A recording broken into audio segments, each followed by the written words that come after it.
अगर तुम दूर हो जाते हमारे बीच का पर्दा हटा दो ये तो क्या हमारे बीच का हटा दो तो क्या होगा बिजली मेरा बता दोगे तो क्या होगा मेरा बता दोगे तो क्या होगा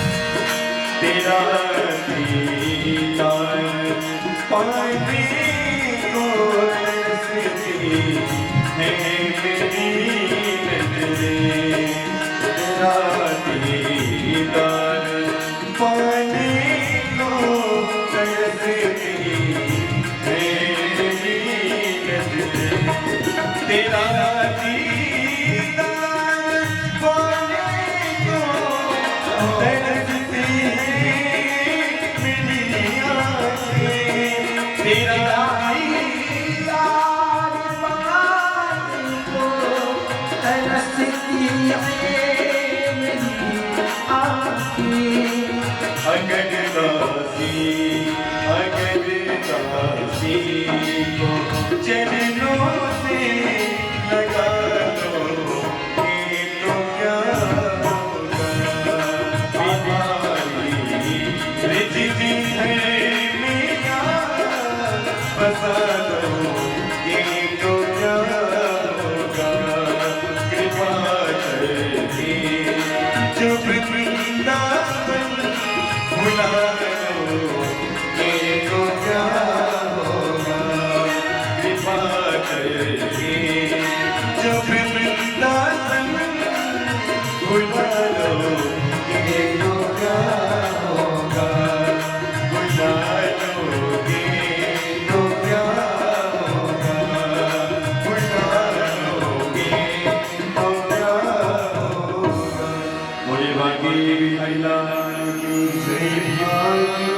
भगवान की आरती पापियों को पाप से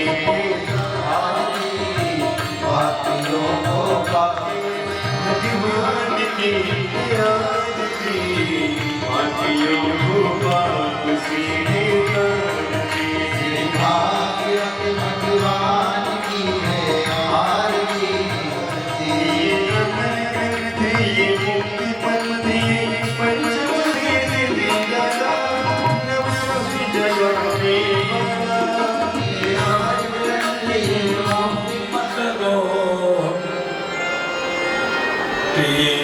तीर्थास्पदं शिवगिरिं चिनुतं शरण्यं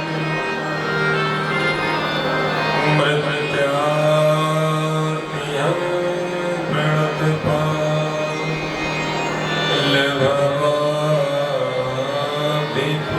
प्रणतपालभवाभिभूतं वन्दे महापुरुषते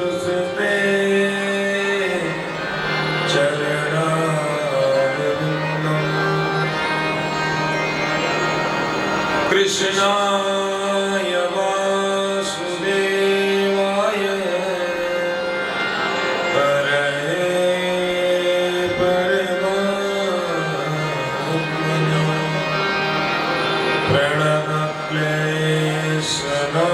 प्रणतक्लेशनाशाय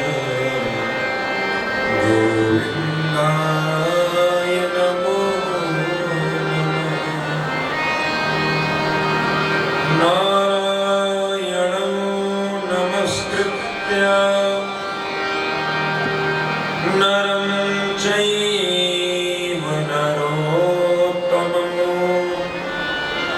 देवीं सरस्वतीं व्यासं ततो जयमुदीरये।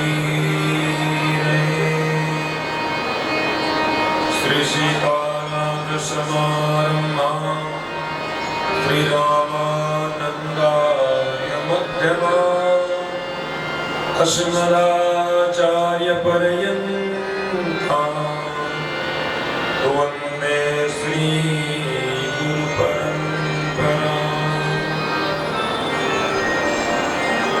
सुवर्णकूटं रजताभिकूटं माणिक्यकूटं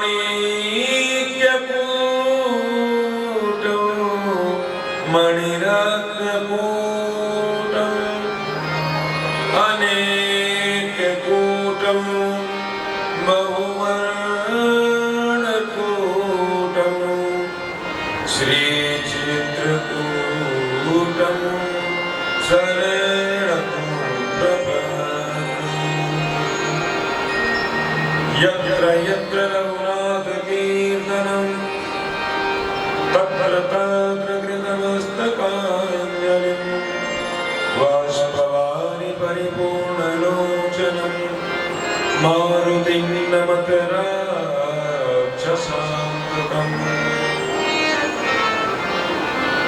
अपने अपने धर्म की सब बाहों को पीर, तुम्हें पीर सब धर्म की धन्य धन्य यज्ञवीर।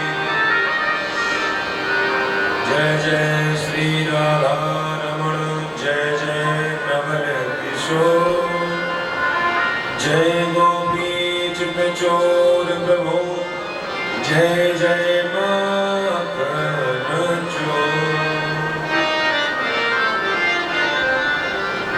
लोक निधान कानने काका नाम, सब नाथन के नाथ श्री बाबा विश्वनाथ। बोलिए वृंदावन बिहारी लाल की जय, पूज्य सद्गुरुदेव भगवान की जय, राधा रानी सरकार की जय, श्रीमद्भागवत महापुराण की जय, श्री चित्रकूट धाम की जय, श्री वृंदावन धाम की जय, श्री अयोध्या धाम की जय, श्री अयोध्यानाथ की जय, श्री हनुमान जी महाराज की जय, श्री पशुपतिनाथ भगवान की जय, विराट नगर धाम की जय। जय जय श्री सीता धर्म की जय। अधर्म का प्राणियों में विश्व का विश्व में सुख सत्य सनातन वैदिक हिंदू धर्म की जय। जय श्री राधे।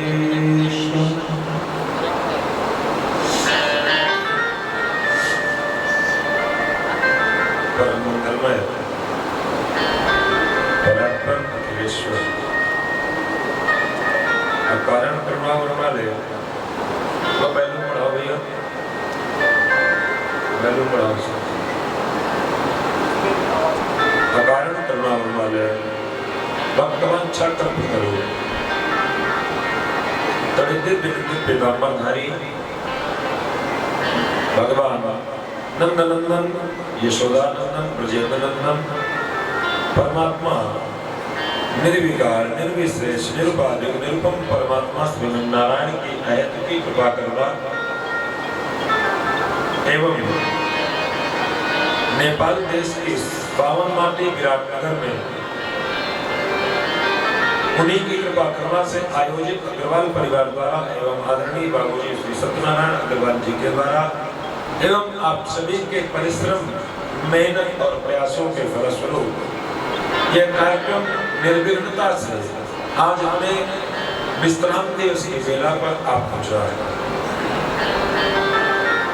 आज विश्राम दिवस की कथा में प्रवेश करने से पूर्व मैं इस नगर के सभी नगर के देवताओं को, क्षेत्र देवताओं को, ग्राम देवताओं को और आसपास के सभी स्थानीय देवी देवताओं को प्रणाम नमन करते हुए, वंदन करते हुए, आपके कुल देवी देवताओं को, पितरों को नमन प्रणाम करते हुए भगवान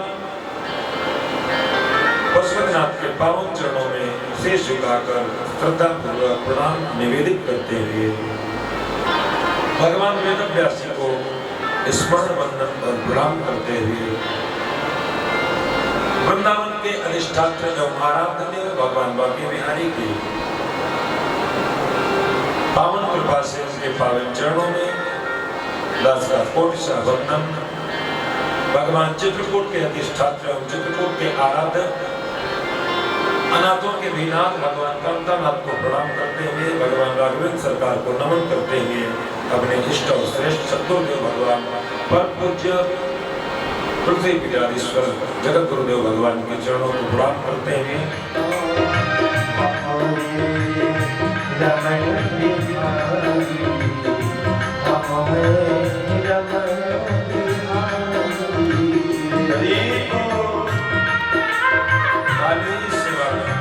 सभी लोग बड़े भाव और प्रेम से गाइए हरि बोल।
कल हम लोगों ने कथा कहाँ तक सुनी थी?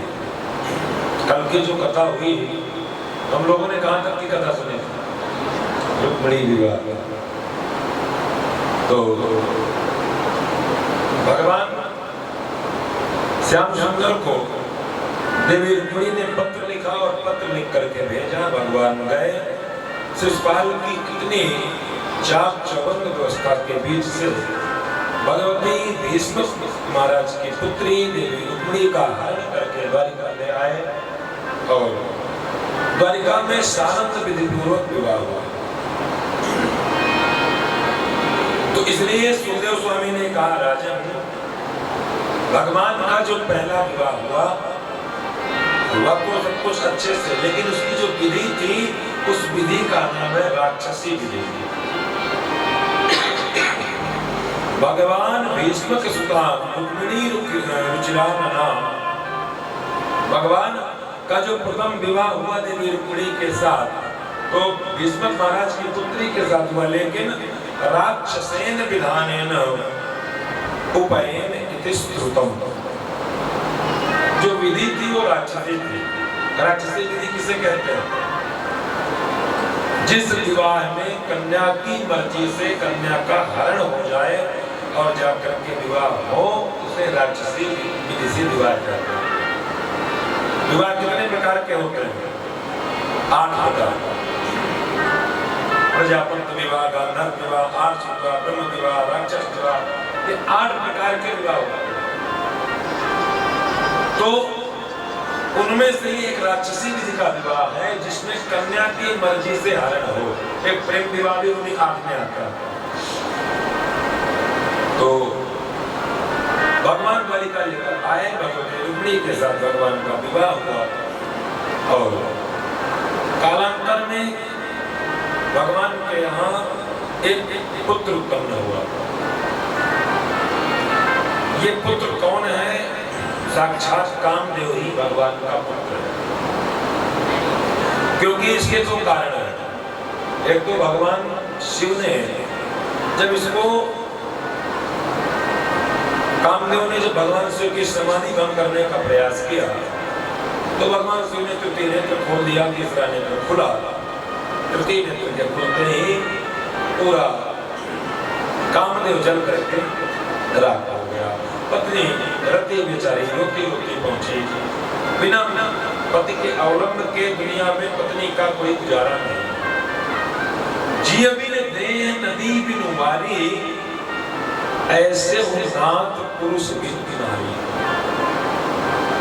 ये जो पति पत्नी का जो जीवन में संबंध है, ये बड़ा अंतरंग है। आज भले उसका लोगों ने स्वरूप बदल दिया, वो एक अलग विषय है, लेकिन पति और पत्नी का जो दाम्पत्य जीवन होता था, एक दूसरे की भावनाओं और एक दूसरे की इच्छाओं को समझना। मैंने एक दिन मानस के चौपाई का जिक्र किया था। भगवती सुनैना ने जब अपनी पुत्री जानकी जी को विदा किया, उस समय उन्होंने जो शिक्षा दिया, जो सीख दिया, उसमें एक शब्द कहा, सास ससुर गुरु सेवा करेऊ, पति रुख लखि आयस अनुसरेऊ। इसका मतलब क्या था? सास ससुर घर परिवार रिश्तेदार नातेदार देवर देवरानी जेठ जेठानी सेवा सबकी करनी है। जरूरी नहीं कि पतिव्रता हो तो केवल पति की ही सेवा करो और बाकी सबको महाराज कमरे में बंद कर दो। बोले हम तो पतिव्रता हैं कि पति भर की सेवा करें। तो पतिव्रता का ये लक्षण नहीं है। पतिव्रता का ये धर्म नहीं है। सबकी सेवा करना है। इष्ट अपना पति है, समर्पण अपने पति पर रखना है, ये लक्षण है, ये धर्म है। तो भगवती सुनैना ने कहा, बेटी सास ससुर गुरु, गुरु नहीं कहा, गुरु शब्द का, गुरु का मतलब होता है श्रेष्ठ, गुरु का मतलब गुरु और गुरु का मतलब श्रेष्ठ। अपने से सभी श्रेष्ठ जितने हैं सबकी सेवा करना। और पति के कहने के पहले पति रुख लग, यानी उनका रुख कैसा है उसको देख करके उसी के अनुसार आपको काम करना। पति अगर बोले कि प्यास लगी है तो ये मतलब क्या होगा? इसलिए जीवन में जो पति और पत्नी के बीच जो अभिन्नता है वही इस संबंध का जीवन है, वही इस संबंध का प्राण है।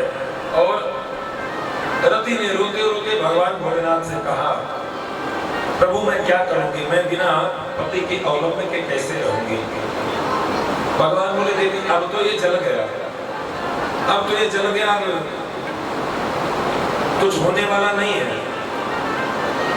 और मैं जो भी कुछ करूंगा तो अभी तो मैं कुछ नहीं कर सकता। हाँ, थोड़ा इंतजार करो, थोड़ा समय दो, थोड़े समय के बाद आपके पति भगवान कृष्ण द्वापर में भगवान कृष्ण के पुत्र के रूप में आएंगे। कृष्ण तनय होई सुत होई पति तोरा, वचन अन्यथा होई न मोरा। तो द्वापर तक आपको इंतजार करना पड़ेगा, उसके पहले कुछ नहीं। हाँ, भगवान ने वरदान दिया कि तब तक कामदेव आपका पति सबके शरीर में अनंग रूप से रहेगा, कोई शरीर नहीं होगा, सबके शरीर में व्याप्त रहेगा। और दूसरी, कामदेव भगवान का पुत्र बन करके क्यों आया, इसका दूसरा कारण है। दूसरा कारण ये है, जब भगवान रासलीला कर रहे थे उस समय कामदेव आया। कामदेव ने भगवान से कहा कि आपसे युद्ध करूंगा। भगवान बोले तो कर लो। बोले भगवान बोले देखो एक शर्त रहेगी, जो युद्ध में हारेगा उसको बेटा बनना पड़ेगा। कामदेव ने स्वीकार कर लिया और भगवान ने जब रासलीला किया, लेकिन कामदेव अपने सारे बाणों का, सारी शक्ति, सारी क्षमता और सारी सामर्थ्य का प्रयोग करने पर भी भगवान के अंदर कोई विकार उत्पन्न नहीं कर पाया। तो भगवान बोले भैया अब तो तुम्हें बेटा बनना पड़ेगा। वही कामदेव भगवान के प्रथम पुत्र प्रद्युम्न के रूप में जन्म लेकर आए। कामोस्तु वासुदेवांशो गन्धारुद्रमन्युना देहोपपत्तये भूयास्तमेव प्रतिपद्यत। और जब प्रद्युम्न का जन्म हुआ तो एक संबर नाम का असुर है, जिसको संबरासुर कहते हैं। तो संबर नाम के असुर ने क्या किया, क्योंकि उसको श्राप था कि तुम्हारी मृत्यु कृष्ण पुत्र के द्वारा ही होगी। उसको पता चला कि 2 सेकंड थाली में लिया और नाक से तोड़ के बोली अच्छा नहीं। तुम्हारा क्या लगा उसमें? जिसने कमाया है, जिसने इकट्ठा किया है, जिसने बनवाया है, और तुमने उसको फेंक के बर्बाद कर दिया। ये बहुत बड़ा पाप है। इतना हम यहाँ खर्च कर रहे हैं, उतना वहाँ खर्च कर रहे हैं, दुनिया भर ऊट पटांग की जगहों पर पैसा बर्बाद हो रहा है। बैंड बाजा आएगा 1 लाख रुपए का, डेकोरेशन होगा 10 लाख रुपए का, जगह जगह प्रोजेक्टर लगेंगे, जगह जगह ये होगा। क्या जरूरत है इसके? बिना शादियां नहीं होती थी। ये संपत्ति का दुरुपयोग है बंधुओं। और हम विवाह संस्कार की चर्चा कर रहा था, तो एक शादी का मिनिमम खर्च एक मिडिल क्लास से थोड़ा ऊपर वाला व्यक्ति आज के परिवेश में करता है, तो वो भी कम से कम 50 लाख रुपए करता है। समझिए इस बात को, 25 लाख 50 लाख, इससे नीचे शादियां नहीं होती। और जिस कृत्य के कारण, जिस काम से जीवन सफल होना है, उस काम में कोई फोकस नहीं। जिस काम से जीवन सफल होना, भगवान के वेद मंत्र कान में पढ़ेंगे, वेद मंत्रों को साक्षी मानोगे, अग्नि में फेरे लगेंगे, तब जाकर के विवाह उज्जवल होगा। हमसे किसी ने एक दिन पूछा, बोले महाराज जी आज सबसे ज्यादा पारिवारिक मुकदमे क्यों होते हैं? बोले उसका यही कारण है कि जब मुहूर्त होता है शादी का, जब मुहूर्त होता है भावर का, तब आप लोग फोटो खिंचवाते हो तो न्यायालय में मुकदमा नहीं, तो क्या तुम्हें बैकुंठ से नहीं मांगा आएगा? फोटो खींचने में 3 घंटे। और सत्यानाश हो आजकल इस कल्चर का कि वो ना देखेंगे कि कौन बैठा है, माँ है, बाप है, ससुर है, बाऊ है, दादा, चाचा, सबके सामने वो पोज वो बताता, ऐसे पकड़ो, फिर ऐसे पकड़ो। मर्यादा नाम की चीज नहीं बची, नष्ट कर दिया है। और ये यहाँ तक फिर भी ठीक था, लेकिन बाबूजी अब एक और नया सूट चलने लगा, प्री वेडिंग वेडिंग। भगवान जाने जो भी हो वेडिंग सेटिंग, लेकिन उसमें क्या होता, शादी के पहले भेजते फोटो शूट करने को। जय हो, क्या हो गया?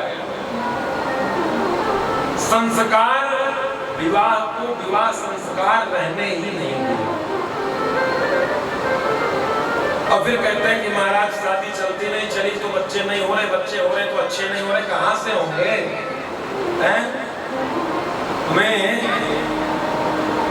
तुमने कितनी बात मानी वेद की, कितनी बात मानी अपने पूर्वजों की, कितनी बात मानी संस्कार की, कितना ध्यान दिया? कर लो। क्या बताया भैया? प्री वेडिंग और करवाओ प्री वेडिंग। इसलिए विवाह जीवन का बहुत ही महत्वपूर्ण संस्कार है, उसको संस्कार ही रहने दिया जाएगा। और भागना वाला आया वो 10,000 ले गया, डेकोरेटर आया 5 लाख का बिल बना के पकड़ा दिया, कोई कंसेशन कोई डिस्काउंट नहीं, खाना इतने लाख का, ये इतने का, वो इतने का।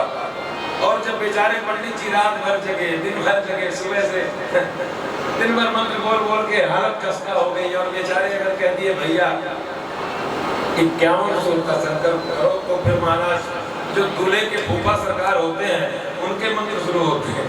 अभी तक पंडित जी रात भर मंत्र बोले और उसके बाद फूफा जी बोलते हैं पंडित जी आपका तो पूरा ही नहीं पड़ता, रात ऐसा लगता है रात भर फावड़ा क्यों हुआ है?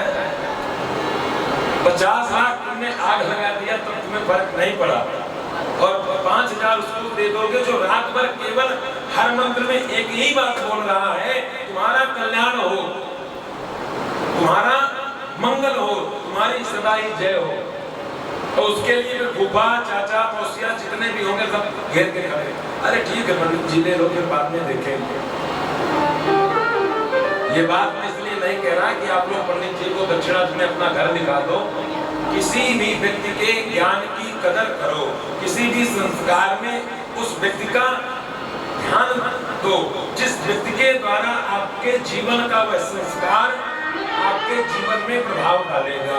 डेकोरेशन कमजोर होगा, जीवन में कोई प्रभाव नहीं है। खाना कमजोर बनेगा, जिसको कहना है कहने दो, ये तो दुनिया का नियम है। कुछ रीति जगत की ऐसी है, हर रोज सुबह की शाम हुई, तू कौन है तेरा नाम है क्या, या सीता भी बदनाम हुई। छोड़ो बेकार की बातों में कहीं बीत न जाए रहना, और कुछ तो लोग कहेंगे लोगों का काम है। ज्यादा चक्कर में मत पड़ो, कौन क्या कहता है कौन क्या नहीं कहता। अपने संस्कारों पर फोकस करो। अपने विवाह संस्कार, बच्चा जब पैदा होता है उस समय कल हमसे बाबूजी ने बहुत अच्छी बात बताई रात में। उन्होंने कहा कि पहले तो अपने वो 10 पीढ़ी का पूरा वंशावली उन्होंने दिखाया, और उसके बाद उनसे बताया कि मैंने ये तक लिख करके रख दिया है कि हमारे परिवार में बेटा होने पर कौन कौन सी रस्में होती हैं। ये बात उसे कल रात में बताया, विवाह में कौन कौन सी चीजें कौन कौन सी रस्में होती हैं। कितना दूरदर्शी, कितनी दूरदर्शी सोच है।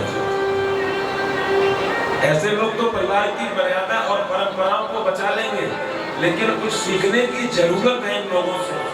ये हमारे बुजुर्ग हैं, और बुजुर्गों से आगे हम कितना भी ज्ञान लेकर आ जाएं, हम बुजुर्गों से आगे कभी निकल ही नहीं सकते। एक आपने कहावत सुनी होगी, लोग कहते हैं कि जो बुजुर्ग होते हैं उनको लोग सर पे लेके जाते हैं। कहावत आप लोगों ने सुनी? हमारे क्षेत्र में कहते हैं बुजुर्गों को सयाने कहते हैं, सयाने। तो सयाने जो व्यक्ति होते हैं उनको लोग टेपार होता है, टेपार वो शादी में आता है, बांस की डलिया जो बनती है, तो क्या होता है, हाँ, तो हमारे कहावत है सयाने को टिपार पे लेके जाना। इसका मतलब ये हुआ कि नवयुवक कितना भी पढ़ा लिखा क्यों ना होगा, लेकिन जो अनुभव हमारे बुजुर्गों के पास होगा वो हमारे पास कभी नहीं होगा। तो एक बार हमारे गुरुजी ने एक कहानी सुनाई। बोले एक गांव में शादी होनी थी, तो जिस लड़के की शादी जहाँ होनी थी तो लड़की के बाप ने एक शर्त रख दिया कि देखो बारात में एक भी बूढ़ा व्यक्ति नहीं आएगा। तो लड़के लोगों ने स्वीकार कर लिया, क्योंकि लड़कों को भी बूढ़ों से बहुत ज्यादा कोई मतलब होता नहीं, वो भी चाहते हैं कि बूढ़े रहेंगे तो बिना मतलब माता पंची करेंगे, इसलिए ना जाए तो ही ठीक। जितने आएंगे सब नौजवान आएंगे।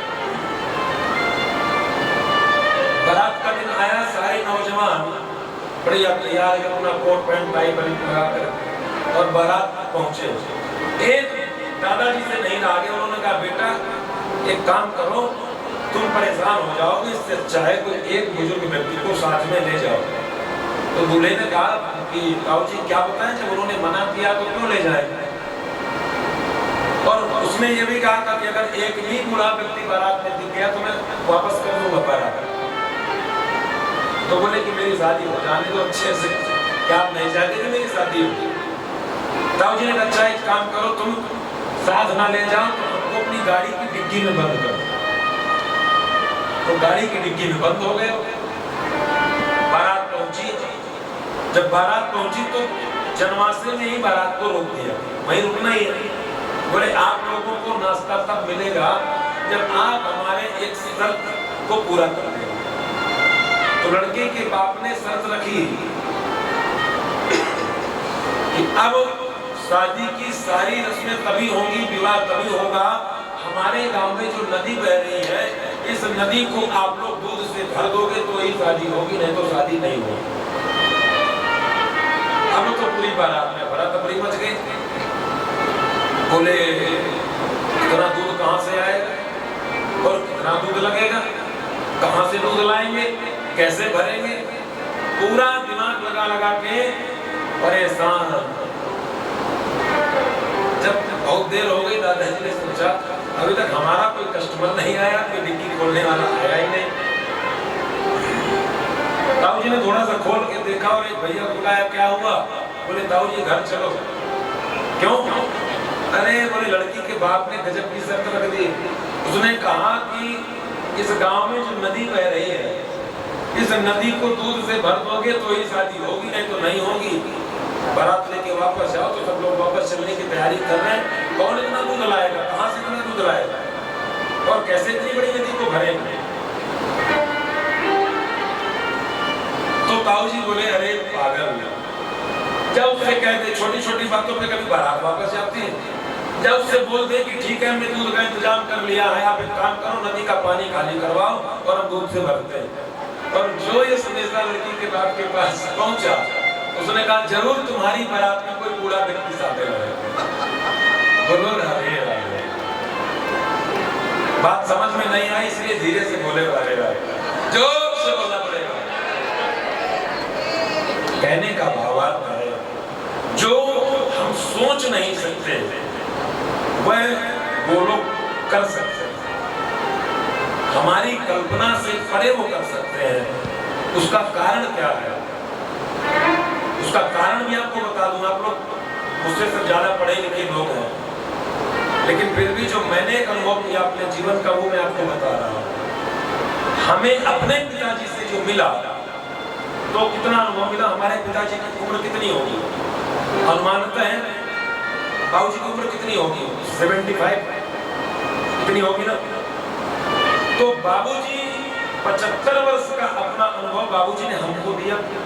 जितना 75 वर्ष उन्होंने देखा उनकी आंखों देखी बात हुई, और उसके बाद 75 वर्ष का अनुभव, कम से कम 75 वर्ष के तो बाबूजी के पिताजी रहे होंगे कि नहीं रहे होंगे।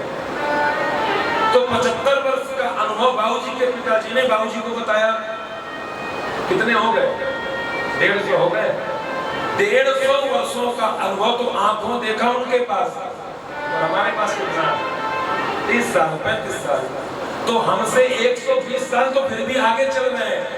तो कितनी डिक्शनरी पढ़ के आओगे, शब्द ही नहीं मिलेंगे। जो अनुभव उनके पास होगा हमारे पास वो वर्ड नहीं मिलेंगे।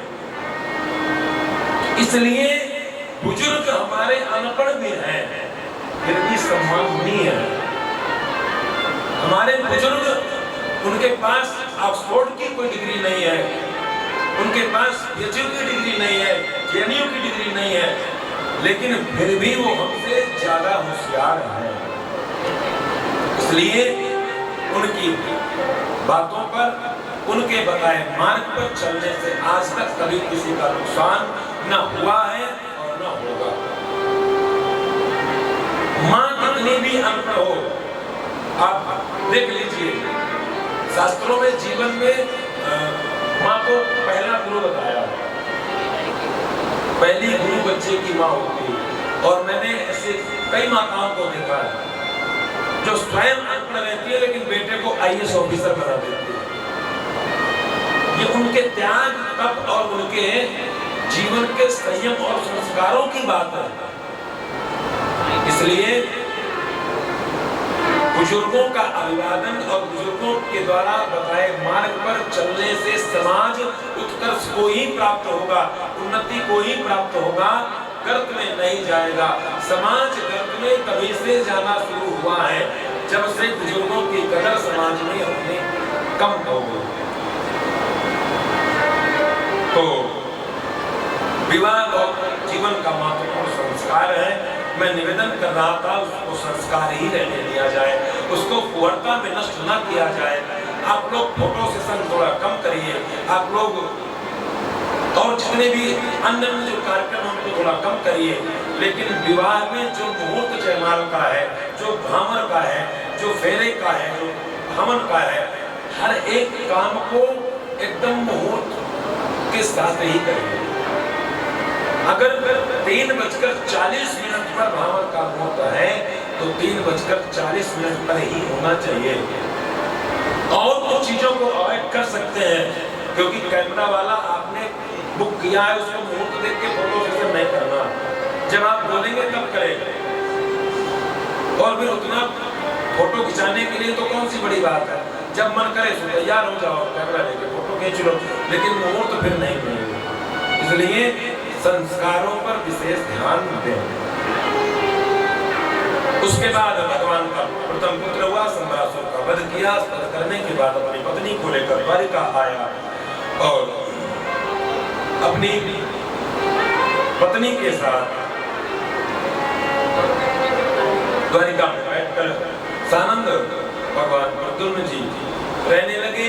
और जैसे ही द्वारिका आए थे, भगवती रुक्मिणी ने प्रद्युम्न जी को देखा था, तो बचपन से चूंकि अपहरण हो गया था, आज जब आया तो बड़ा होकर आया, देख करके अत्यंत प्रसन्न हो गई और प्रसन्नता से अपने अंग से भर लिया, सानंद रहने लगे। उसके बाद भगवान का दूसरा विवाह भालू की बेटी के साथ हुआ। परीक्षित ने पूछा, गुरुजी ये बताइए, भगवान को क्या इंसानों की कमी पड़ गई थी जो बंदर भालुओं से शादी करने लगे? भगवान का दूसरा विवाह भालू की बेटी के साथ हुआ। कैसे हुआ? एक सत्राजित नाम के राजा थे। सत्राजित राजा थे तो भगवान सूर्य के बड़े उपासक थे। सूर्य भगवान की पूजा करके सूर्य भगवान ने उनको सेवंतक नाम की मणि दिया और उस मणि का चमत्कार था कि नित्य प्रति वह 8 भार सोना देती थी। अब 8 भार सोना को आज के हिसाब से अगर जोड़े तो कहते हैं 180 तोला सोना।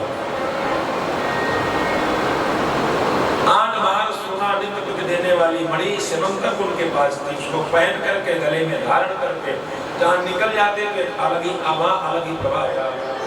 आप कोई और नहीं, और आपको बता दूं ये भालू कोई और नहीं, ये भालू भगवान के सेनापति और भगवान के मंत्री ऋक्षराज जामवंत जी हैं, जो भगवान से युद्ध करने के लिए ही द्वापर तक इंतजार करते रहे।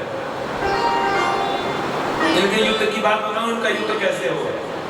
भगवान जब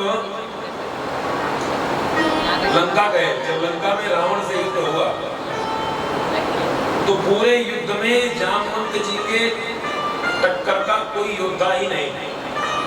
एक बार जिसको एक घोसा मार देते, जमीन ले लेता, दोबारा उठकर सामने आता ही नहीं। और यहाँ तक कि कहते चला इंद्रजित अतुलित जोधा, इतना बड़ा मेघनाथ, इतना बड़ा बलशाली था। पर एक बार क्या हुआ, जब अंगद जी गए थे रावण के यहाँ, जब अंगद जी ने अपना पांव जमाया, रावण ने पूछा, ये बताओ तुम्हारे ये राम जी और लक्ष्मण ये जो 2 वनवासी हैं, नाम तो उसने कभी नहीं लिया, उसने हमेशा केवल वनवासी तपस्वी ही कहा है। तो ये किसके बल पर मुझसे लड़ने आए हैं? कौन लड़ेगा इनकी तरफ से? ये बंदरों को लेकर अंगद जी ने कहा आपको पता है हमारी सेना में एक से बढ़कर एक योद्धा है। रावण बोला कि चलो एक योद्धा का नाम बताओ। अंगद जी ने कहा कि अरे एक नाम तो आप जामवंत जी का ही सुन लो। रावण ने कहा हाँ बात तो सही है, जामवंत मंत्री अति बूढ़ा, तो बूढ़ा मंत्री लड़ेगा। अरे भैया तो ठीक ठाक नाम बताओ। जामवंत मंत्री अति बूढ़ा सो की हुई अब समारूढ़ा, अब बुढ़ापे में आकर तो युद्ध करेगा। तो जब अंगद जी लौट करके आए, इसको सही करो भैया, अभी कल जैसा नहीं चल रहा है, आवाज खींच रहा है। अंगद जी जब लौट करके आए अपने शिविर में, तो जामवंत जी ने पूछा कि क्या क्या हुआ और रावण क्या बोल रहा था। तो अंगद जी ने कहा महाराज और तो सब ठीक है, लेकिन आपको बूढ़ा बोल रहा था।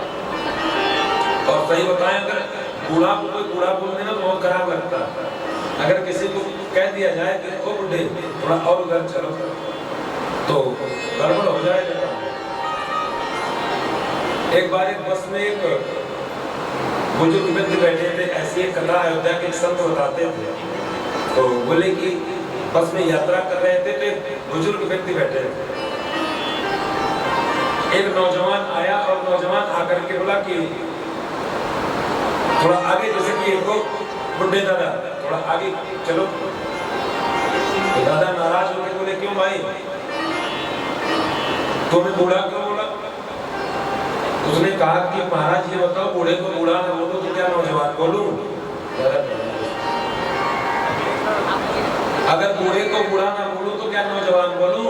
अरे तो बोले ये बता भैया, दुनिया में इतने शब्द हैं, दुनिया में इतनी व्यवस्था है, अगर कोई 5 साल के लिए सरपंच बन जाता है तो उसको बोलते हैं भूतपूर्व सरपंच। कोई आर्मी में चला गया लौट करके आया, उसको बोल देते हैं भूतपूर्व सैनिक। कोई एमएलए हो गया तो कह देते हैं पूर्व विधायक। तो हम तो कम से कम इतने दिनों तक जमानत रहे, तो हमको भी बोल सकते हो भूतपूर्व नौजवान साहब, थोड़ा आगे खिसक जाओ, बूढ़े को बूढ़ा मत बोलो। और रावण ने जामवंत जी को बूढ़ा बोल ही दिया। अंगद जी ने बताया, बोले आपको बूढ़ा बोल रहा था। बोले अच्छा। जब युद्ध प्रारंभ हुआ तो आया मेघनाद लड़ने के लिए। बोले कहां तुम्हारे राम और लक्ष्मण, भेजो सामने। जामवंत जी ने कहा मेरे हमसे तो लड़ लो, हम सामने खड़े। बोले देखो आप बुजुर्ग हैं, बूढ़े हैं, मैं आपका सम्मान करता हूँ। जामवंत जी को गुस्सा आया, बोले बाप बोले तो बोले, ये बेटा भी बूढ़ा बोलता। और जामवंत जी ने लगाई एक छलांग और रथ से पकड़ा मेघनाद को, उठा करके जमीन पर पटक दिया और जल्दी जल्दी छाती पर 2 लात मारी। बोले बाप बोले तो बोले, बेटा भी बूढ़ा बोलता। और मेघनाद ने जैसे जा करके पटका जामवंत जी ने मेघनाद को, तो 9-11 फिर दोबारा सामने नहीं आया। बोले बूढ़ा बड़ा खतरनाक। इतने बड़े योद्धा हैं जामवंत। जब भगवान का विराट स्वरूप हुआ था, तो भगवान के विराट स्वरूप की 2 घड़ी में 7 परिक्रमा लगा करके फटाफट छुट्टी। उभय घड़ी मोहतीनी 7 प्रदक्षिण धाई। इतने बड़े योद्धा। तो भगवान श्री राम ने पूछा ये बताओ आपको लड़ने में मजा आया कि नहीं। अरे बोले प्रभु क्या मजा आया, जिसको एक दूसरा मार देता था दोबारा उठता ही नहीं था। मेरे टक्कर का कोई योद्धा नहीं। हाँ एक योद्धा है। भगवान बोले कौन है। बोले आप, अगर आप चाहें तो मेरी इच्छा पूरी हो सकती है। भगवान बोले जामवंत जी कैसी बात करते हैं, आप सेवक है, मैं स्वामी हूँ, और ये मर्यादा पुरुषोत्तम का कार्य है। सेवक और स्वामी का युद्ध अच्छा नहीं लगेगा, लेकिन आपकी इच्छा है तो चलो हम आपको वरदान देते हैं।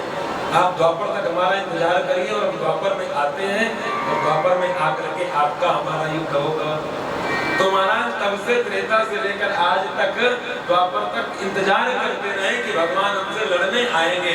आज 27 दिनों तक युद्ध हुआ।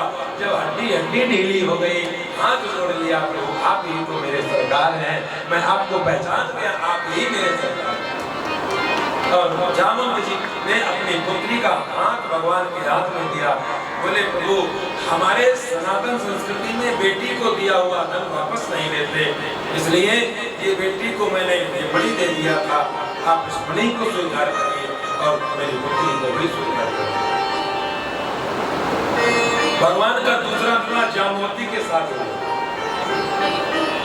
अब एक बड़ी हास्य की कथा एक हमारे बहुत पहले हमने सुनी थी वृंदावन के विद्वान से। ऐसा भागवत में ऐसा वर्णन नहीं, लेकिन वो ऐसा बताते थे कि भगवान ने मन में सोचा कि भाई द्वारिका नगरी मेरा महल तो इंसानों की रहने की जगह, अब जामवंत जी ने पकड़ा दिया हमको भालू अपनी बेटी, अब इंसानों के बीच में जामवंती कैसे रहे, ये भालू की बेटी कैसे रहे। तो भगवान ने एक बढ़िया तरीका बनाया। भगवान ने रास्ते में जामवती जी को सिखाया, बोले देखो देवी, जब तक मैं ना कहूं तब तक मुख मत खोलना, कोई कितना भी बोले। जब तक मैं ना बोलूं तो घूंघट उठाना ही नहीं। जामवती जी ने कहा ठीक है। और जब भगवान अपने भवन में पहुंचे, अपने महल में पहुंचे, तो मेन दरवाजे पर भगवती रुक्मिणी को पता लगा कि भगवान ने एक विवाह और कर लिया। भगवती रुक्मिणी आई, प्रसन्नता पूर्वक आई और आकर के बढ़िया जल लेकर के धार उतारने के लिए, पूजन करने के लिए, स्वागत करने के लिए। तो जैसे ही जल उतार करके फ्री हुई तो उन्होंने सबसे पहले कहा कि देवी जरा मुखड़ा तो दिखा दो। भगवान से बोले हमसे भी अच्छी कोई दिख गई तभी आपने दूसरा विवाह कर लिया। भगवान बोले और क्या, बोली अच्छा चलो मुखड़ा तो दिखा दो। तो जामवती ने अंदर से गर्दन हिलाया, फिर दोबारा रुक्मिणी जी बोली कि अब तो दिखा दो, बहुत देर हो गई। बोले ओह। तीसरी बार फिर बोले अब तो दिखा दो। बोले ओह। रुक्मिणी जी को भी थोड़ा सा क्रोध आ गया। बोले बड़ा घमंड है तुम्हें इतनी सूरत का, जा अगर ज्यादा खूबसूरत है तो हम कहते तू भी हमारी तरह हो जा। भगवान बोले बन गया काम, अब तो भालू वालों की कोई टेंशन नहीं, अब तो सब बढ़िया होगा। तो भगवान का दूसरा विवाह जामवती जी के साथ हुआ और भगवान का तीसरा विवाह महाराज सत्यराजित की पुत्री सत्यभामा के साथ हुआ। जब भगवान ने मणि ला करके दिया तो मणि को लेते ही लोगों ने अपना मत बदल दिया। जब सत्यराजित ने लोगों से कहा था कि मेरी मणि चोरी हो गई है, पूरा नगर 1 मिनट में कहने लगा था कि बचपन में माखन चुराता था, अब बड़ा हो गया तो हीरे जवाहरात मणि चुराने लगा। चोरी जो जिसकी आदत होती है वो कभी जीवन में बदलने वाली नहीं है। चोरी बचपन से किया है वही तो करेगा। और आज जब भगवान ने मणि को लेकर के सत्यराजित को दे दिया, सारे नगर में फिर से हवा बदल गई। बोले हम तो पहले कह रहे थे द्वारिकाधीश कभी ऐसा काम नहीं कर सकते, ये दुनिया है। अभी मैंने कहा आपसे कुछ तो लोग कहेंगे, लोगों का काम है कहना, इसलिए आप अपने रास्ते पर चलिए, अपना काम करिए। भगवान को ये मिथ्या कलंक लगा। सत्यराजित ने कहा कि महाराज इस मणि को आप अपने पास रख लीजिए। भगवान बोले मैं कलंक लगी हुई वस्तु को स्वीकार नहीं करता हूँ। बोले मेरी पुत्री को भी, क्योंकि अब सत्यराजित को लोग नगर में गाली देने लगे, सारे द्वारिकावासी गाली देने लगे। बोले इतना मतवाला हो गया संपत्ति में कि भगवान के ऊपर ही इसने कलंक लगा दिया। अब सत्यराजित जिस गली से जाए तो लोग उसको गाली सुनाए, लोग उसको गंदी गंदी बातें बोले। सत्यराजित ने कहा प्रभु आप इस मणि को ले लो, कम से कम आप मणि ले लेंगे तो ये तो नहीं होगा कि मैंने अपने पास रखी है। भगवान बोले मैं कलंक वाली वस्तु को नहीं ग्रहण करता। और सत्यराजित ने कहा कि बोले महाराज एक काम करो, आप अपने साथ मेरा संबंध जोड़ो। मेरी पुत्री है सत्यभामा, बड़ी सुंदर है, बड़ी योग्य है, उसके योग्य पर इस दुनिया में केवल आप ही हैं। एक काम करो, आप मेरी बेटी के साथ विवाह कर लो, तो कम से कम आपका ससुर होने के नाते लोग गाली तो नहीं देंगे। भगवान ने कहा तो ठीक है, अगर मेरे द्वारा आपका कोई फायदा है तो कर दो विवाह। भगवान का तीसरा विवाह सत्यभामा के साथ हुआ और उसके बाद भगवान का चौथा विवाह सूर्य की पुत्री कालिंदी के साथ हुआ, यमुना के साथ हुआ। एक बार भगवान हस्तिनापुर गए, घूमते घूमते जब हस्तिनापुर पहुंचे, अर्जुन और भगवान भ्रमण कर रहे थे तो भगवान को प्यास लगी। उतर करके यमुना जी जल पीने गए, देखा तो एक स्त्री तपस्या कर रही है। भगवान ने पूछा, देवी कौन है आप? उन्होंने अपना परिचय दिया, अहम देवस्य सवितुः तुहिता पतिमिच्छति विष्णुं वरेण्यं भरतं तपः परममाश्रिता। मैं सूर्य की पुत्री हूँ यमुना, तो यहाँ क्या कर रही हूँ? बोले मैं विष्णु को पति के रूप में प्राप्त करने के लिए तप कर रही हूँ। भगवान बोले विष्णु तो तुम्हारे सामने खड़े हैं। भगवान ने देवी कालिंदी के साथ पाणी ग्रहण संस्कार किया और उसको भी लेकर आए।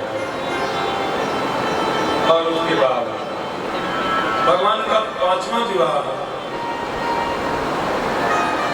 महाराज मित्रविंदा के साथ हुआ और 6वां विवाह नागनिचिति के साथ हुआ, 7वां विवाह लक्ष्मणा के साथ हुआ और 8वां विवाह भद्रा के साथ हुआ। ये नागनिचिति कौशल नरेश के जो कौशल देश के राजा थे, नग्नजित उनकी पुत्री है। इनकी एक शर्त है, इनकी पुत्री बड़ी सुंदर, बड़ी मेधावी और बचपन से ही भगवान का भजन करती थी, भगवान को ही अपना पति बनाना चाहती थी। पिताजी ने इनके स्वयंवर में एक शर्त रख दिया कि जो भी राजा और जो भी योद्धा इन 7 बैलों को एक साथ नकेल पहना देगा, एक मुहूर्त में उसी के साथ अपनी पुत्री का विवाह कर देगा। बड़े बड़े योद्धा आए लेकिन किसी ने उन बैलों को नकेल नहीं पहनाई। भगवान गए और एक ही मुहूर्त में 7 स्वरूप बना करके 7 बैलों को नकेल पहनाए और नागनिचिति के साथ विवाह करके चले आए।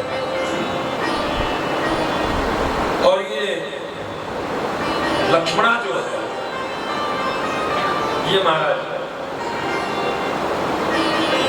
मध्य प्रदेश की राजा की पुत्री है। ये भी बचपन से भगवान को चाहती थी अपने पति रूप में। भगवान ने इसलिए स्वयंवर में इसका जो भाई है वह दुर्योधन के साथ इसका विवाह करना चाहता, लेकिन भगवान को लक्ष्मणा ने याद किया और भगवान का विवाह लक्ष्मणा के साथ हुआ। और भगवान का एक विवाह मित्रविंदा के साथ हुआ, जो कि बिंद और अरविंद नाम के राजा की बहन है। मित्रविंदा के साथ भगवान का पाणी ग्रहण संस्कार हुआ। इस तरह से भगवान के अलग अलग करके 8 विवाह हुए और 8 विवाह होने तक भी, जहाँ एक विवाह में आदमी पूरी रात झूमता है और 8 विवाह हो गए, अभी तक आप लोगों ने एक ताली भी नहीं बजाई। मुझे चरणों से लगा ले मेरे श्याम मुरली गाले, मुझे चरणों से लगा ले मेरे श्याम मुरली गाले, मुझे चरणों से लगा ले मेरे श्याम मुरली वाले, मुझे चरणों में नाम मुरली वाले, मुझे चरणों से लगा ले मेरे श्याम मुरली वाले, मुझे चरणों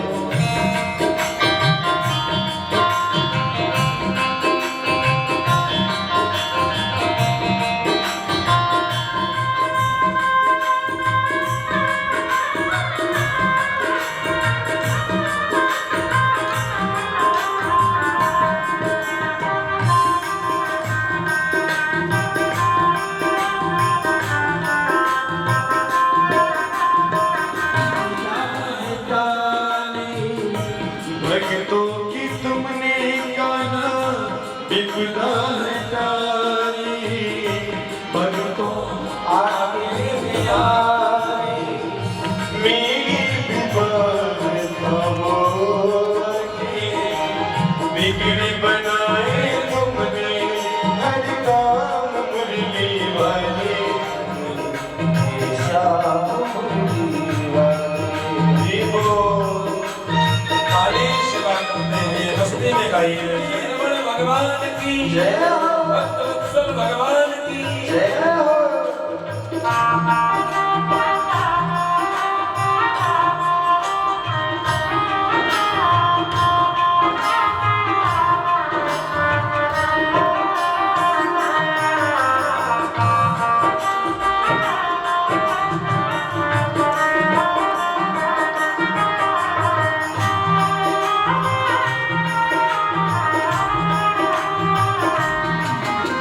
पतझड़ है मेरा जीवन बन के बाहर आजा।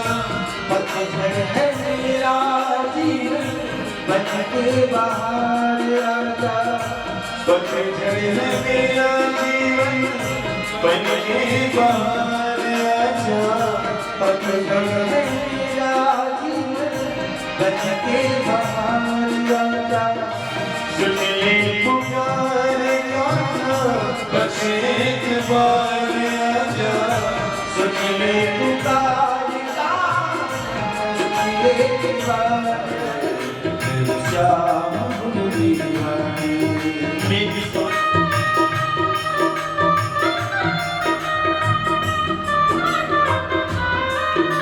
हरि बोल।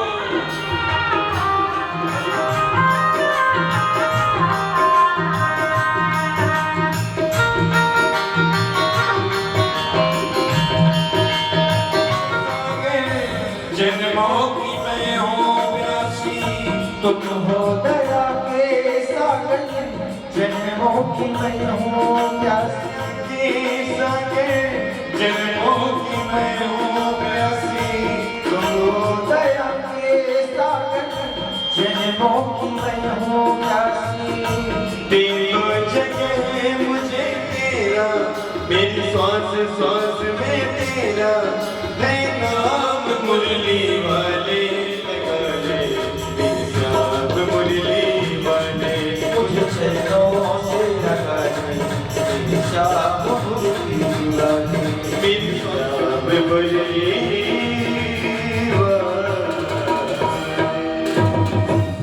बोलिए मौके बिहारी लाल की जय।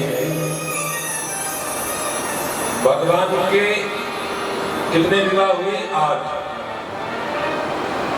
तो ये प्रभु आपने जिसने आपको पुकारा, आपने उसकी विनती को सुनकर उसे अपना बनाया। हे श्याम सुंदर, हमें भी आप अपना बनाइए। ऐसी भावना के साथ भगवान सुखदेव कहते हैं, राजन भगवान के 8 विवाह तो अलग अलग हुए, लेकिन एक ही साथ में भगवान के 16,100 विवाह हुए। सुखदेव ने पूछा, महाराज वो कैसे हुए? परीक्षित जी ने पूछा। बोले एक नरकासुर नाम का राक्षस है जिसका नाम भौमासुर है। ये भूमि का पुत्र है, बड़ा बलवान है। इसने अपने जीवन में एक संकल्प लिया कि मैं जिस भी राज घराने की कन्या को देखता उसको लेकर के अपने कैद में रख लेता। और संकल्प क्या था, जब 20,000 की संख्या में पूरी हो जाएंगी तो इनके साथ एक ही साथ विवाह करूंगा। अब आप बताइए, जिसके जीवन का संकल्प ऐसा हो जिसमें किसी के जीवन की कोई हानि हो, तो क्या उस संकल्प को परमात्मा कभी पूरा होने देंगे? 16,100 राजकन्याओं को इस दुष्ट भौमासुर ने अभी तक अपने गिरफ्त में लिया। सारी रात इसकी कैद में पड़े पड़े भगवान को याद करते हैं। नारद जी एक दिन भगवान के पास आए। भगवान को तो एक बहाना चाहिए। भगवान ने, नारद जी ने भगवान को एक पारिजात के वृक्ष का पुष्प लेकर के दिया और भगवान ने उस पुष्प को देवी रुक्मिणी को दे दिया। नारद जी पहुंच गए सत्यभामा के पास। बोले कि ये बताओ भगवान आपसे कितना प्रेम करते हैं? बोले बहुत प्रेम करते हैं। बोले क्या आप प्रेम करते हैं? अच्छा ये बताओ, मैंने भगवान को एक पुष्प दिया था, वो आपको दिया? नहीं दिया। बोले प्रेम तो बहुत करते हैं लेकिन पुष्प को दिया ही नहीं। बोले आपको कैसे देंगे, क्योंकि वो प्रेम तो देवी रुक्मिणी से करते हैं। अब तो सत्यभामा मैया ने कहा कि प्रभु हमको भी पारिजात का पुष्प चाहिए। भगवान ने नारद जी से कहा क्यों, क्या मिल गया मेरे घर में आग लगा कर? अरे कभी तो अच्छा काम कर दिया करो दुनिया में महाराज। भगवान बोले चलो कोई बात नहीं, मैंने देवी रुक्मिणी को पुष्प दिया है, मैं तुम्हें सारा का सारा पारिजात का वृक्ष ही लाकर दे देता हूं। भगवान अपनी पत्नी सत्यभामा को गरुड़ में बिठा करके सीधा जाते हैं स्वर्ग। बोले भैया हमको चाहिए पारिजात का वृक्ष। इंद्र ने कहा कि महाराज मेरी माँ के कुंडल नरकासुर नाम का राक्षस खींच करके ले गया और पारिजात का वृक्ष भी उसने हरण करके यहाँ से ले गया। तो आप उस नरकासुर को मार दीजिए, नरकासुर को मार करके मेरी माँ के कुंडल आप मुझे दे दीजिए और पारिजात का वृक्ष आप ले जाइए। तो भगवान सत्यभामा को लेकर के सीधा पहुंच गए उसके नगर में। भामासुर के नगर के मुख्य द्वार पर एक 5 मुख वाला बहुत विशालकाय राक्षस रहता था जिसका नाम था मूर। भगवान जैसे पहुंचे तो मुख्य दरवाजे से इतने जोर का शंख बजाया कि शंख बजते ही जितने भी राक्षस भामासुर के राज्य में रहते थे सबके कानों में दर्द उठ गया। और ऐसा होता है जब आप हनुमान चालीसा गाएंगे, जब आप शंख बजाएंगे तो अक्सर लोगों के कानों में दर्द उठता है। और सामने वाला कितनी भी बड़ी बड़ी लगा करके दिन रात हू चिल्लाता रहे उससे किसी को दर्द नहीं। तो इसलिए राक्षसों को शंख की ध्वनि से और हनुमान चालीसा से दर्द तो होता है, लेकिन कितना भी दर्द हो बंद मत करना। आप लोग बजाते हो बजाते ही रहना और इतना तेजी से शंख बजाना कि हमारे पूर्वजों ने जो गलती किया है, जो शंख बजाने में थोड़ी कमी कर दिया है, अगर हमारे पूर्वजों ने ठीक से शंख बजाया होता तो इनके कानों में दर्द नहीं, इनके कान के पर्दे फट गए होंगे। तो इसलिए जो गलती पूर्वजों ने किया है, इन राक्षसों के कान में जितना दर्द हो उतना तेजी से हनुमान चालीसा पढ़ो और उतना ही तेज शंख बजाइए और इतना तेज बजाओ कि कान के पर्दे खत्म। भगवान ने जोर का शंख बजाया और शंख की ध्वनि से सारे राक्षस डर हुए। मूर नाम का जो दैत्य भगवान से लड़ने आया और भगवान ने मूर को भी मार करके गोविंदाय नमो नमः कर दिया।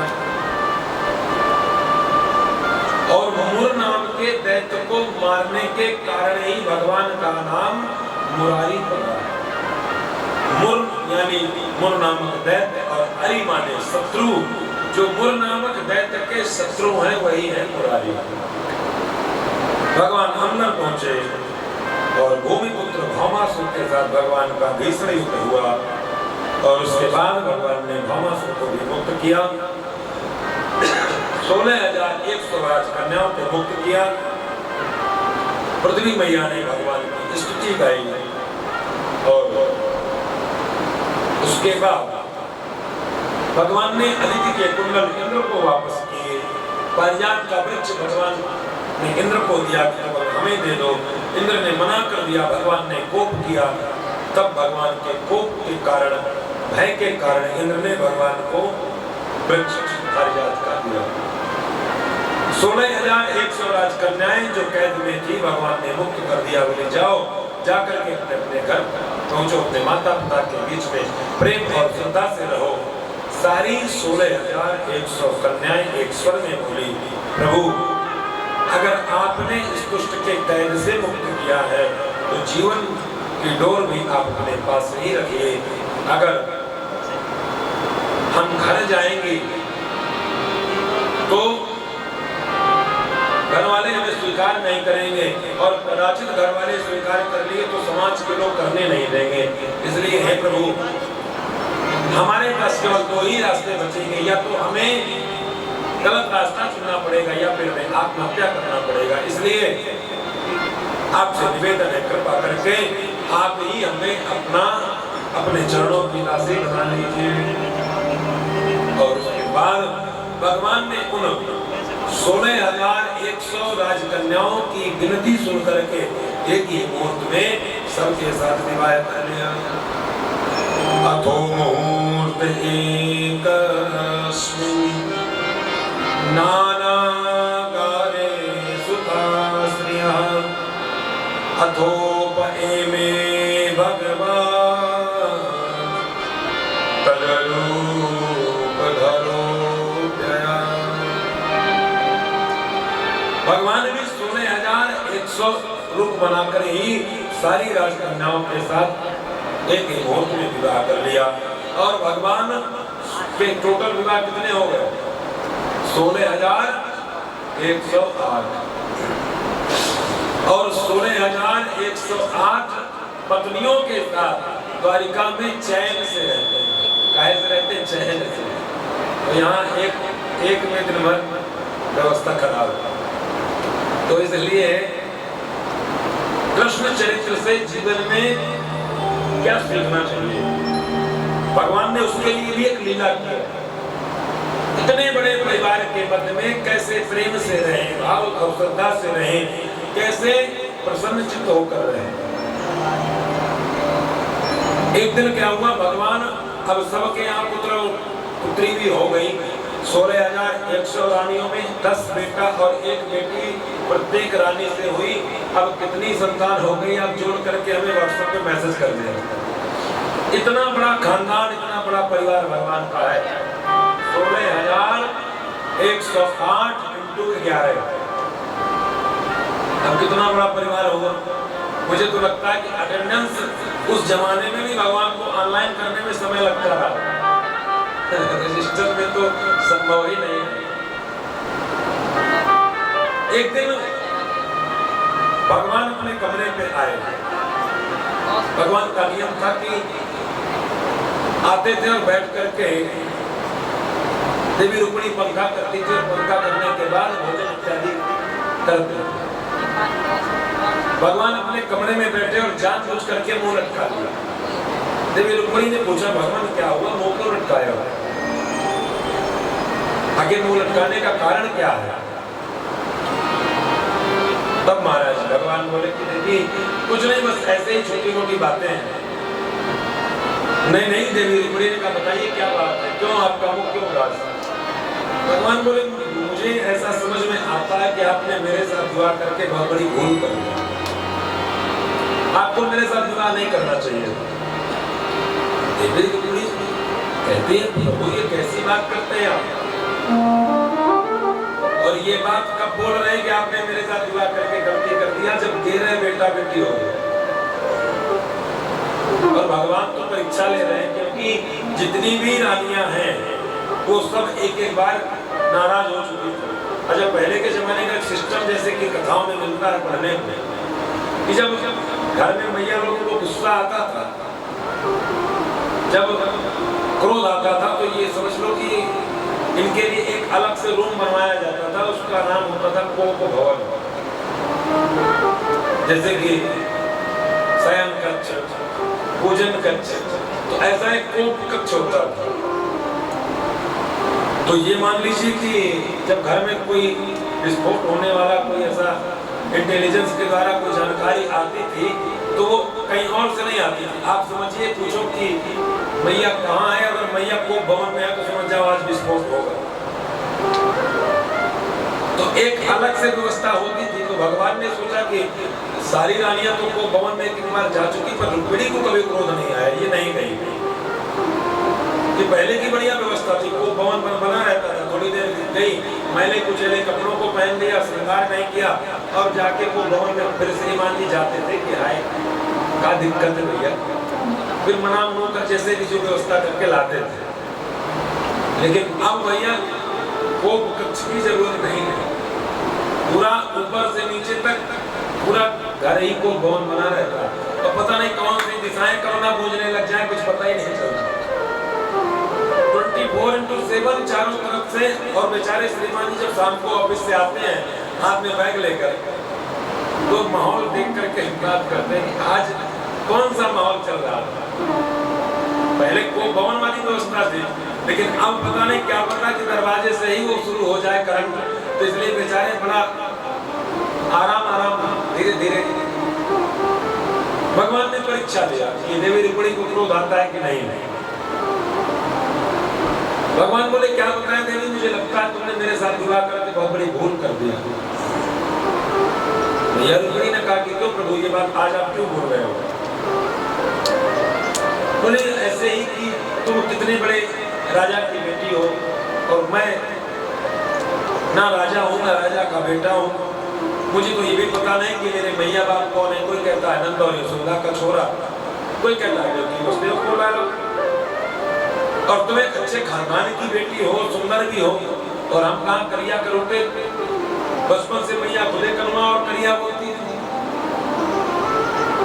मुझे लगता है कि मैं आपके अनुकूल किसी भी तरह से नहीं थी, आपने मेरे साथ विवाह करके भूल कर दिया। और भगवान डोज देते जा रहे हैं और चेहरे की तरफ देखते जा रहे हैं कुछ रिएक्शन हुआ कि नहीं, लेकिन अभी नहीं हुआ। जब तक गोकुल में रहे तब तक रोज कोई ना कोई राक्षस आता रहा। वृंदावन आए फिर भी नहीं बचे, वहां भी कोई ना कोई घटना, कोई ना कोई राक्षस, कोई ना कोई किसी न किसी तरह की परिस्थिति रोज आती है। लेकिन ये बताइए, भगवान ने कभी मुस्कुराना बंद किया? भगवान ने कभी बांसुरी बजाना बंद किया? भगवान ने कभी खेलना बंद किया? भगवान कभी किसी के पास गए कि आज सर दर्द हो रहा है टैबलेट दे दो? क्योंकि प्रसन्नता जीवन की सबसे बड़ी औषधि है। अगर हम अंदर से प्रसन्न हैं तो बाहर की आदि व्याधि किसी भी तरह की आए हमें परेशान नहीं कर सकती। भगवान 13 वर्ष के थे तब जाकर के अपने मामा का मर्डर करना पड़ा। क्या परिस्थिति रही होगी। माँ बाप बचपन से जेल, और उसके जीवन की बात क्या करें जो बेचारा पैदा ही जेल में हुआ। कितना संघर्ष, कितना स्ट्रेस, कितना तनाव जीवन में रहा। उसके बाद भगवान ने सोचा चलो कंस को मार दिया तो सारे विवादों की जड़ यही है, सारे मुश्किलों की जड़ यही है, इसको मार देंगे तो छुट्टी हो जाएगी। लेकिन फिर भी चैन नहीं।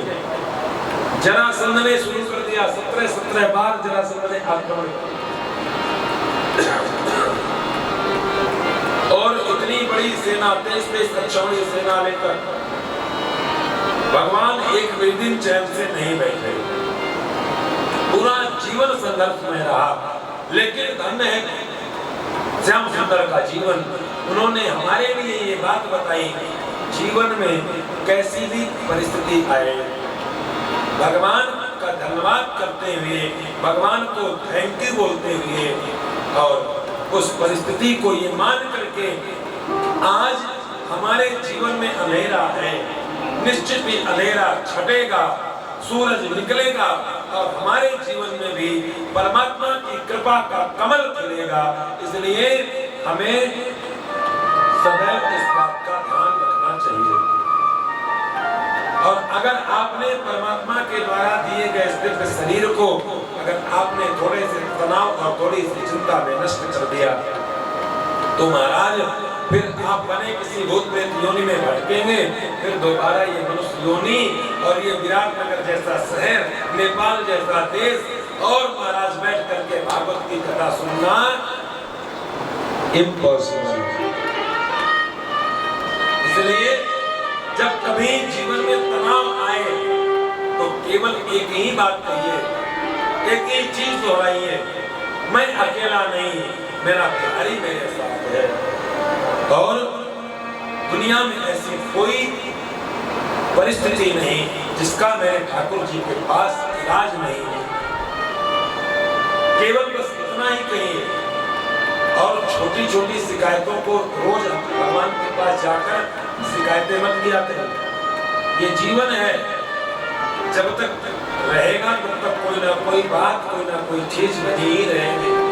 कभी कभी धन्यवाद दिया करिए, हे गोविंद क्या कभी किया आपने जीवन में, इतनी तो मेरी पात्रता भी नहीं थी, इतनी तो मेरी योग्यता भी नहीं थी जितना आपने मुझे दिया। बहुत रो लिए, रोना बंद, और जाइए अपने घर में बैठिए, मंदिर जाइए तो कहिए, हे बंसी वाले, हे श्याम सुंदर, आपने जीवन में बहुत कुछ दिया। बंसी वाले तेरा शुक्रिया,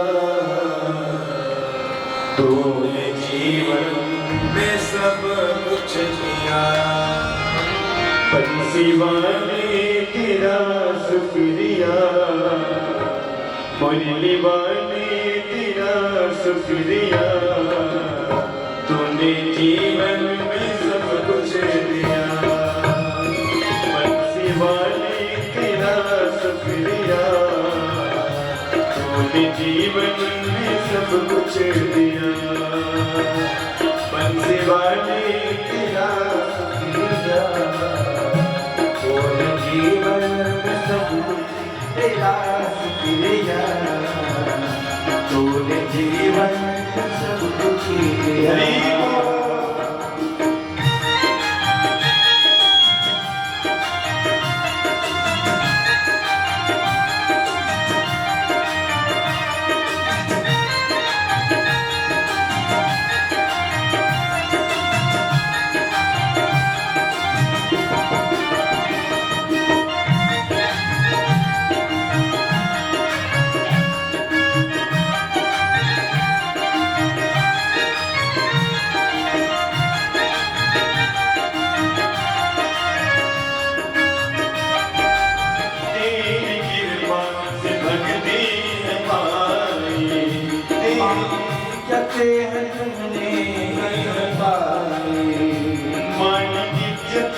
तूने बढ़ाई, तेरी कृपा से भक्ति पाई।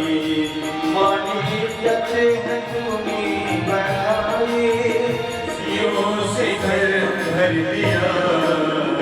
शुक्रिया शुक्रिया शुक्रिया, मेरे दियों से घर भर दिया। शुक्रिया तूने जीवन में सब कुछ दिया। बंसी वाले तेरा शुक्रिया, तूने जीवन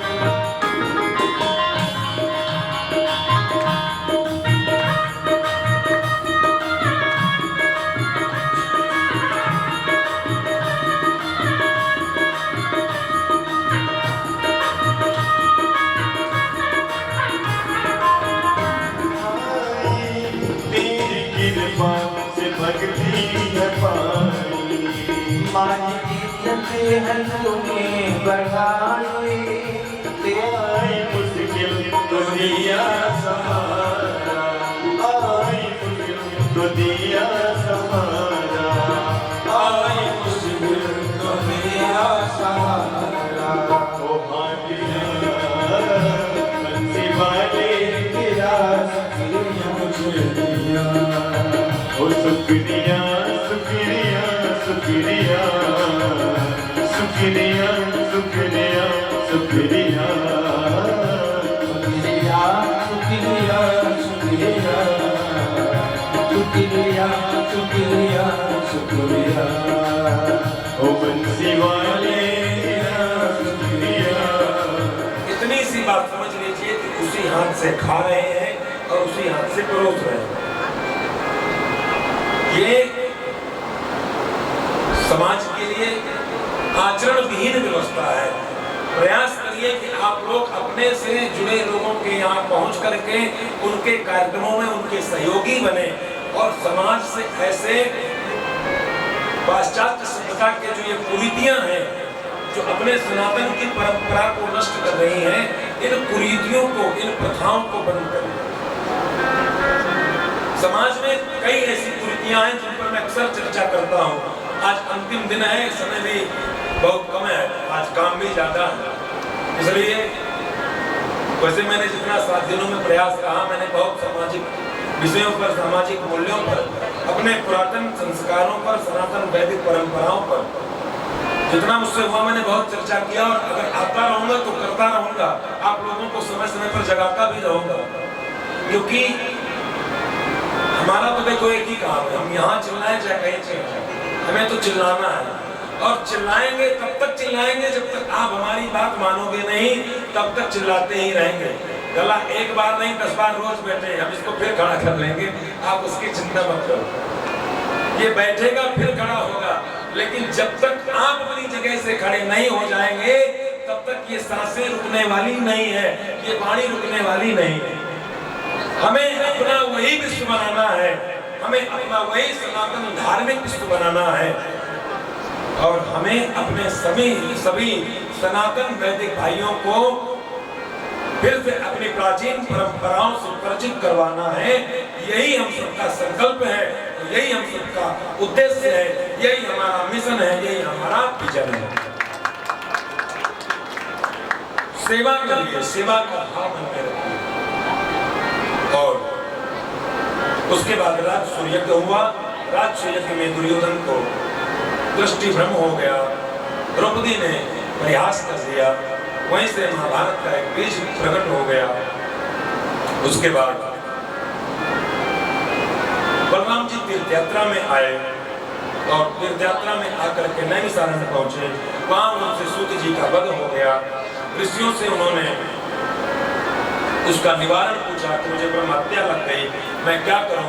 तब ऋषियों ने कहा कि इलवल और बलवर नाम के दो राक्षस हैं, ये राक्षस हमेशा संतों को परेशान करते हैं। इनके चक्कर में कोई भी साधु, कोई भी संत एक भी यज्ञ नहीं कर सकता, पूजा पाठ नहीं कर सकता। आप अगर इलवल बलवर को मार करके हमें मुक्त कर दोगे तो आप ब्रह्म हत्या से मुक्त हो जाओगे। बलराम जी ने इलवल बलवल को मार दिया और उसके बाद संतों ने कहा आपको भारतवर्ष के प्रत्येक तीर्थ का भ्रमण करना है। बलराम जी तीर्थ यात्रा में चले गए और परीक्षित जी ने महाराज सुखदेव भगवान से पूछा, गुरुदेव आपने भगवान का एक नाम बताया था दीन बंधु, तो ये बताइए भगवान ने क्या कभी किसी दीन को अपना बंधु बनाया है, या भगवान का दीन बंधु नाम ऐसे ही है? सुखदेव जी बोले भैया आपको मैं बहुत बढ़िया कथा सुनाते हैं। भगवान ने ऐसे दीन को अपना सखा बनाया है। एक ब्राह्मण थे, कृष्णस्यासि सखा कश्चित् ब्राह्मणो ब्रह्मवित्तमः विरक्ता इन्द्रियार्थेषु प्रशान्तात्मा जितेन्द्रियः। नाम नहीं लिया, कृष्णस्यासि सखा कश्चित्। एक भगवान श्याम सुंदर के सखा थे। वो कैसे थे? बोले ब्राह्मण थे। कैसे ब्राह्मण थे? तो बोले ब्रह्मवित्तमः, ब्रह्मवेत्ता ब्राह्मण। ब्रह्मवेत्ता कहते हैं जो ब्रह्म को जानता हो, ब्रह्म को जानने वाला। और विरक्त थे। काहे से विरक्त? घर छोड़कर जंगल चले जाने वाले नहीं, फिर वहां भभूति बेचने वाले। विरक्त थे, विरक्त इंद्रियार्थेषु, इंद्रियों के अर्थों से विरक्त थे, अपनी इच्छाओं से विरक्त थे, कामनाओं से विरक्त थे, और प्रशांत आत्मा थे। उनके घर में भोजन की व्यवस्था भी नहीं होती थी, लेकिन चेहरे की मुस्कान हमेशा बनी रहती थी। प्रशांत आत्मा जितेंद्रिय थे, और उनकी पत्नी थी जिसका नाम था सुशीला। तो सुशीला बड़ी प्रिया पत्नी और पतिव्रता पत्नी थी। तो दोनों की स्थिति दाम्पत्य जीवन बड़ा कष्टमय बीत रहा था। घर में भोजन की व्यवस्था नहीं, घर में भोजन के लाले थे, 4 बच्चे थे, छोटे छोटे बच्चे भूखे सो जाते थे और भूखे सोते। जिस दिन सुदामा जी के घर में कुछ भोजन के लिए नहीं होता, उस दिन सुशीला यही कहती थी, बेटा आज सो जाओ, आज एकादशी। इतनी गरीबी थी, लेकिन सुदामा जी ने कभी भी मांग कर नहीं खाया। बच्चों को विद्याध्ययन कराते थे। राजाओं के बेटे, जो नगर के व्यापारियों के बेटे होते थे, उनको विद्याध्ययन कराते थे। बदले में कुछ शुल्क नहीं तय करते थे, जो प्रसन्नता से लोग दे देते थे, उसी में अपना जीवन यापन करते थे। और बहुत गरीब थे। एक दिन घर में कुछ खाने के लिए नहीं था। बच्चे रोते रोते आए, माँ कुछ भोजन दे दो, हमारे पास कुछ भोजन नहीं है। मैया बोली, भैया आज तो घर में एकादशी है, आज सो जाओ, कल खाएंगे। छोटे छोटे बच्चे भूख से व्याकुल है, घर में कुछ भोजन नहीं। अब आप बताइए, जिस व्यक्ति के पेट में एक अन्न का दाना नहीं होगा, उसको कैसे नहीं खाएगी। बच्चों की दशा देखी, सुशीला बेघर हो गई। सुदामा जी बड़े भगवान का ध्यान कर रहे थे। बिस्तर पर सुशीला पहुंची, चरणों के पास पहुंची, बैठ करके चरण दबाने लगी। बोले, प्रभु। सुदामा जी ने जब सुशीला की ओर देखा तो सुशीला ने निवेदन किया, प्रभु मैंने सुना है कि द्वारिका के श्री कृष्ण आपके मित्र हैं। सुदामा जी ने कहा, हाँ देवी। अपने बचपन की वो कथा सुदामा जी ने बताई कि मैं जब गुरुकुल गया था, तो गुरुकुल से एक दिन में लकड़ी तोड़ने गया था, और उसी समय उसी दिन श्री कृष्ण मथुरा से श्री कृष्ण को रथ में लेकर के गुरुकुल में छोड़ने उनके मथुरा के लोग, उनके माता पिता आए थे। मैं मार्ग में बैठ गया था, मैं लकड़ी तोड़ने गया था, मेरे चरणों में पादुका नहीं थी और मेरे पैरों पर कांटे लग गए थे और कांटों की वेदना से मैं व्यथित हो रहा था। मेरे पैर पर जो कांटे चुभे थे, मैं उनकी पीड़ा और वेदना से चल नहीं पा रहा था और मैं बैठा हुआ था, मेरे पैरों से रक्त बह रहा था। इस दशा को उधर से रथ से गुजर रहे श्याम सुंदर ने देखा, रथ से दौड़ कर कूदे और अपने हाथों से मेरे कांटों को निकाल कर मेरे चरणों पर हाथ से खून को साफ किया और मुझे अपने रथ में बिठा करके आश्रम लेकर गए। उस गुरुकुल में सबसे अच्छा अगर मेरा कोई सखा था तो वो सखा श्री कृष्ण जी। सुशीला को कभी आप उनसे मिलने गए हैं? बोले, देवी कहाँ मिलना होता है, आजकल वो द्वारिका का राजा है, उसके पास इतने काम धाम है, वो इतना व्यस्त रहता है और कहाँ उसके पास समय को मुझे मिलेगा। सुशीला ने कहा, आप कितनी बार गए? बोले, देवी गया बार भी नहीं, सोचता हूँ क्या करने जाऊं, कैसे जाऊं। मित्र है, इतनी बड़ी नगरी का राजा है, उसके पास जाऊं, कुछ लेकर जाऊं। खाली यहाँ जाना अच्छा नहीं लगता और कभी भी गुरु के यहाँ, मित्र के यहाँ, सत्संग स्थल में खाली हाथ नहीं जाना चाहिए। कभी किसी रोगी को देखने जाइए तो भी खाली हाथ मत जाइए। बस इसी संकोच में मैं नहीं गया कि आजकल उसके आसपास ऐसे लोग रहते हैं और मैं क्या लेकर जाऊं, कैसे जाऊं। इसलिए देवी मैं कभी मिलने नहीं गया। सुशीला ने कहा, एक बार मिलने जाइए ना।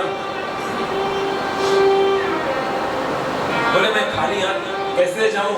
सुशीला ने कहा, बस जाने का प्रण करिए, मैं आपको लेकर, आपको ले जाने के लिए भेंट तैयार करते हैं। सुशीला की गरीबी पर एक नजर डालिए, कितनी विपन्नता है, कितनी गरीबी है। 1 मीटर साबुत कपड़ा उसके घर में नहीं थी, 4 मुट्ठी चावल उसके घर में नहीं थी।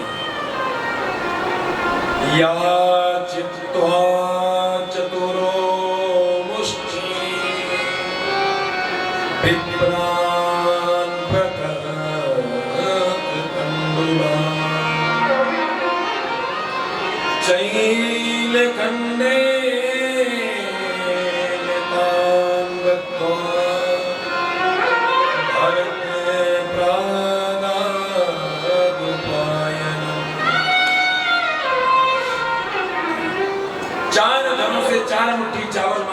केला लेकर आए।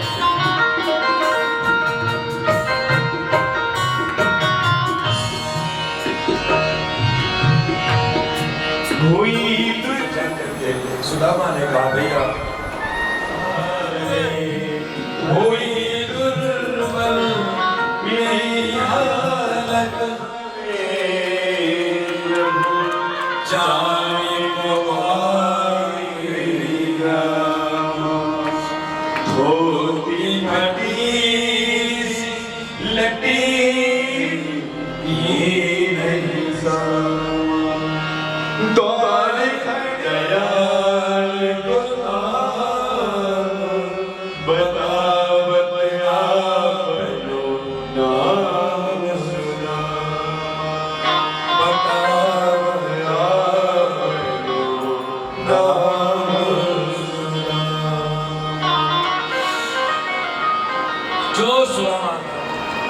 भगवान का मोर पंख कहीं गिर गया, मुकुट गिर गया, तो कहीं नसीब शब्द का प्रयोग करना ही धूर्तता और मूर्खता है। इसलिए आप लोगों से माताओं हाथ जोड़कर मेरा निवेदन है, मैं तो कल चला जाऊंगा, लेकिन कभी भी कोई भजन गाएं, कोई सीरियल, कोई ऐसा कुछ देखें, उसमें ये जरूर समझें कि इसमें सही क्या है गलत क्या है। हमेशा दो पक्ष लेकर चलिए, कौन सी चीज अच्छी है कौन सी बुरी है। इसलिए हर कुछ हमारे ग्रहण करने के लिए नहीं है। अब किसी ने सुदामा को नसीब कहा, कोई कहता है भी कुछ दिन पहले आपने सुना होगा कि कृष्ण दारू पीते थे, ऐसा भी कई बड़े बड़े लोग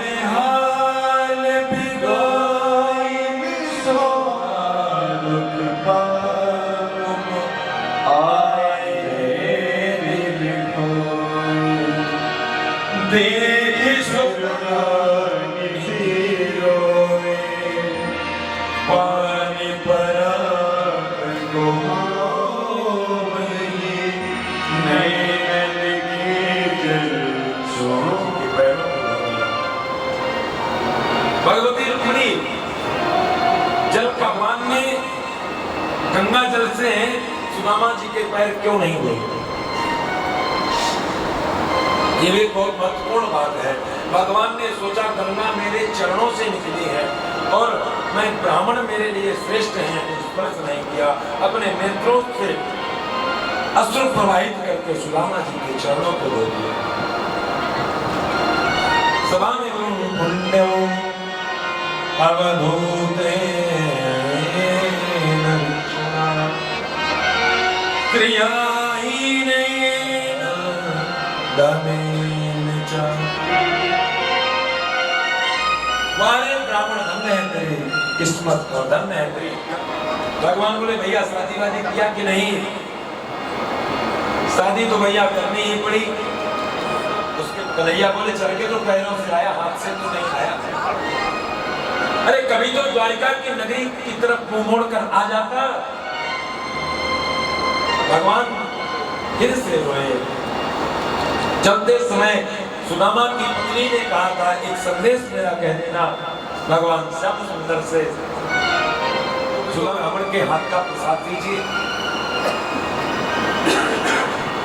एक ही मुट्ठी खा करके भगवान ने कह दिया सुदामा जी जब जाना तो भाभी से कह देना कि आपका संदेशा मुझ तक पहुंच गया। बदले में उत्तर दे दिया भाभी होनी सीधी हो गई, अब ऐसी नहीं हो। भाभी तेरे भवन में नित्य द्वारसी हो। सुदामा जी बड़े प्रेम से रहे और भगवान ने सारी पत्नियों को बुलाया आशीर्वाद लेने के लिए। सारी पत्नियां आई और सबने सुदामा जी का पूजन किया और सबने आशीर्वाद लिया। सबको सुदामा जी ने आशीर्वाद दिया। परमात्मा अपनी दिव्य चमचमाते हुए रेशमी वस्त्र, खूब हीरे जवाहरात गहने, चारों तरफ दास दासियां हैं। सुदामा जी ने देखा तो पहचान ही नहीं पाया। पत्नी ने आकर स्वागत किया, दास दासियों ने सुदामा जी को अंदर लेकर दिखाया। सुदामा जी ने रो करके कहा, कन्हैया धन्य है, कन्हैया धन्य है, तूने सब कुछ दे दिया और पता भी नहीं लगने दिया, लेकिन हमारा श्याम सुंदर, हमारा सांवरिया जो देता है तो जगत में हमारे सम्मान को बढ़ा कर देता है। सुदामा जी के ऊपर भगवान ने कृपा किया और उसके बाद सूर्य ग्रहण का अवसर आया। कुरुक्षेत्र में स्नान करने के लिए से मिली और अपने अपने विवाह की चर्चा सबने द्रौपदी से किया। मेरे जीवन में प्रत्येक व्यक्ति के ऊपर 3 प्रकार के कर्ज होते हैं, एक देव ऋण, एक ऋषि ऋण, एक पितृ ऋण। तो प्रत्येक व्यक्ति को इन ऋणों से मुक्त होने के लिए, देव ऋण से मुक्त होने के लिए यज्ञ करना चाहिए, ऋषि ऋण से मुक्त होने के लिए भागवत कथा इत्यादि का पठन पाठन करना चाहिए और पितृ ऋण से मुक्त होने के लिए शादी विवाह करके संतान की उत्पत्ति करना चाहिए। तब महाराज वसुदेव जी ने सोचा पुत्र भी हो गया, शास्त्र का पठन पाठन भी कर लिया, यज्ञ नहीं किया तो उन्होंने एक यज्ञ किया वही कुरुक्षेत्र में और उनके द्वारा किए गए यज्ञ में महाराज नवयोगी तो सुखिनः तो जिन लोगों ने इस भागवत की कथा को सुना, आप सब लोग स्वस्थ रहें, भगवान और श्री श्याम सुंदर परमात्मा के चरणों में है। आप लोग एक एक कर आएंगे, पहले नंदी भैया और भाभी बाबूजी पूजा करेंगे, व्यास विदाई और पहले गुरु पूजन होगा, उसके बाद व्यास विदाई होगी। और आप लोगों से निवेदन करूंगा, कोई भी व्यक्ति बिना भागवत जी का पूजन किए जाएगा नहीं। और जितनी भी बातें मैंने आप लोगों से निवेदन किया कथा के माध्यम से, पहली बात तो मैं आप सबका छोटा भाई, बेटा, आपका मित्र जो भी होंगे, आप मुझसे बड़े हैं, छोटे हैं, जैसे भी हैं, आप सभी वंदनीय हैं। अगर कथा के बीच में मैंने या मेरे परिकर के लोगों के द्वारा किसी से कोई गलती हुई हो तो आप लोगों से यह दास व्यासपीठ से क्षमा प्रार्थी है।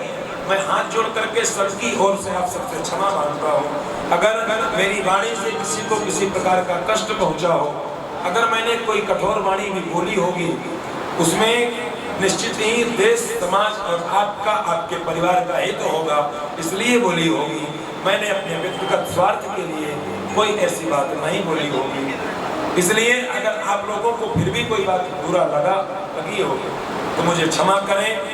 लेकिन जब धर्म की बात होगी, देश की बात होगी, सनातन की बात होगी, मुझे जरूरत पड़ेगी, मैं इससे भी ज्यादा कड़वा बोलता रहूं। बोलो राधे राधे।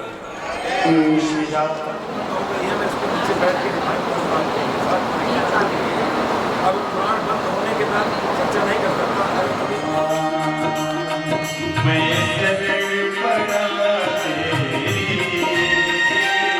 चरणों में चरण देना, मैं सर्वदा चरणों में जगह देना। गुरुदेव दया करके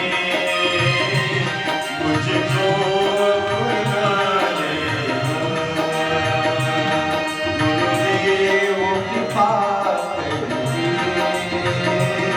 मुझको अपना देना। मुझे गुरु भगवान की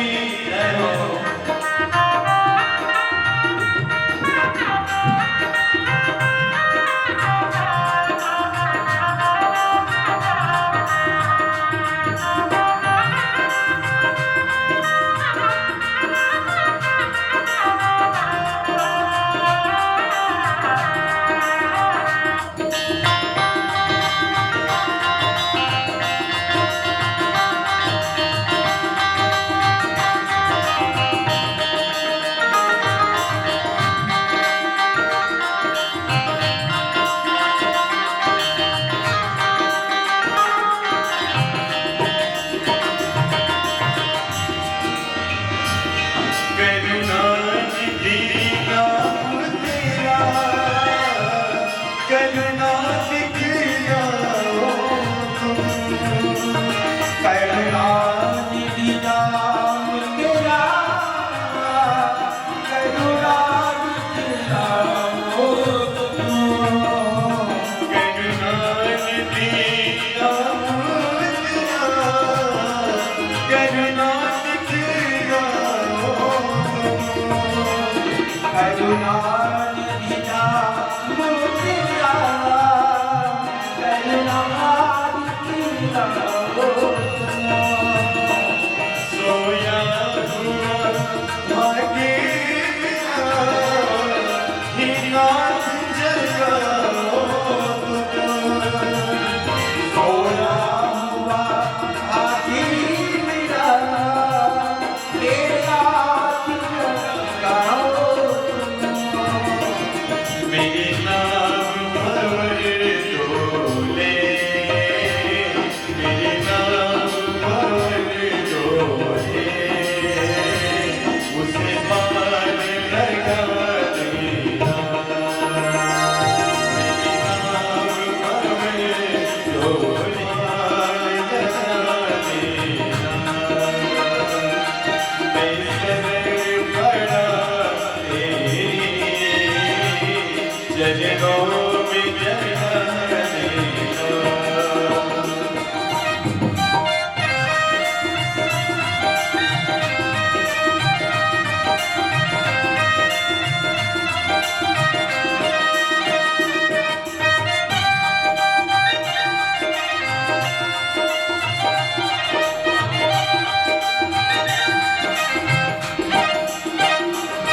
तुम सुख के सागर हो निर्धन के सहारे हो तुम सुख के सागर हो निर्धन के सहारे हो तुम सुख के सागर हो निर्धन के सहारे तुम सुख के सागरी हो मेरे धन के सहारे हो इस क्षण सफाए हो मुझे प्यार से प्यारे हो इस क्षण में समाए हो मुझे प्यार से प्यारे हो नित्य माला जपो तेरी नित्य माला जपो तेरी दिल से भुला देना माला जपो तेरी दिल से भुला देना गुरुदेव करना करके मुझको भुला लेना मैं शरण बना मेरी चरणों में जगह लेना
कपटी कोने तेरा मैं पापी कपटी तू कोने तेरा मैं पापी कपटी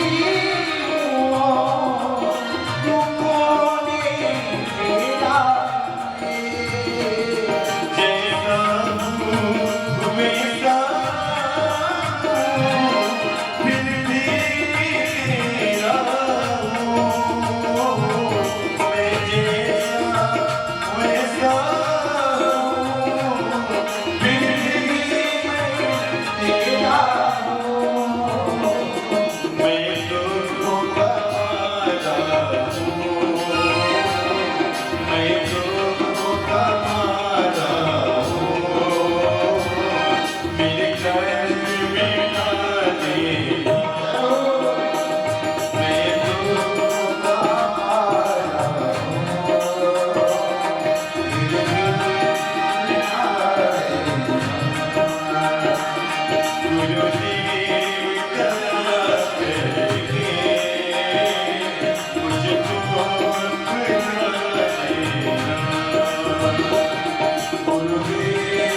राम राम